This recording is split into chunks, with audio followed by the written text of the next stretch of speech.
Welcome to the only daily podcast focusing on compliance news of the day. Each morning, start your day with a cup of coffee and Tom Fox, the voice of compliance, to hear about 4 of the top compliance, corruption, or leadership stories you will need to start your day.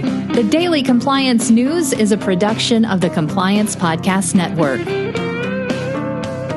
October 17, 2020, the Kiss of Death edition. And we begin with this lead story from the Wall Street Journal. A string of firms that have imploded have one thing in common. EY has audited them. Big Four accounting concern reviewed the books of several companies where investors lost billions and scandals emerged. The firm said it uncovered some problems, but of course not all of them. And of course, the current poster child is Wirecard, but EY also audited WeWork. So how much money was lost on WeWork? Was it a fraud all along, or just the last year, or just when it was about to go public? EY stands by its work, but it has taken a battering. In addition to WeWork and Wirecard, there was Luckin Coffee, which was just a fraud, NCM Health, NCM's sister company, Finabler, and EY just can't seem to get its act together. Unfortunately, this is a problem that costs literally billions across the globe. And if you break up EY, the people that are doing these poor audits will just go to other firms. So there's really no easy solution. Next up, also from the Wall Street Journal, J&F's bribery settlements highlight compliance breakdowns and remediation efforts.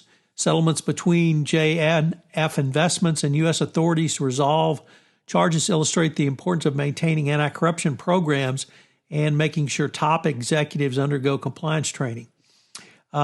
J&F, which controlled the world's largest meat packer, who at one point was the world's largest anti-corruption settlement, pled guilty to criminal charge of violating or conspiring to violate the FCPA. The company admitted paying millions of dollars in bribes to Brazil government officials to obtain financing.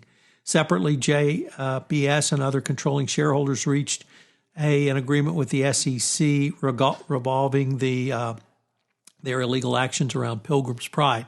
So massive settlement, really part of the JBS settlement, but the FCPA component. If you're interested, I'm going to be exploring that in depth in my blog next week.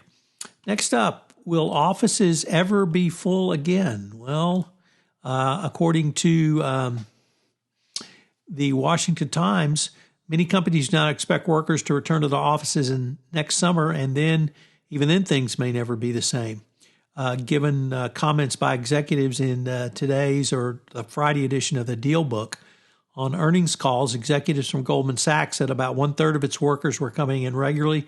J.P. Morgan said it's 20%, and Citigroup said an even smaller amount. While this does have collaboration opportunities, it's certainly much more hazardous from a health and safety perspective. And finally, from the UN news, first time on the Daily Compliance News, corruption represents the ultimate betrayal of the public trust. Certainly when you think about Donald Trump, it certainly fits that definition, as Secretary General Antonio Guterres underlined in the midst of the COVID-19 crisis, when corruption around that issue has stymied many countries from getting out from under that pandemic. The Daily Compliance News is a production of the Compliance Podcast Network and a proud member of C-Suite Radio. Thanks so much for listening. I hope you'll join me again tomorrow.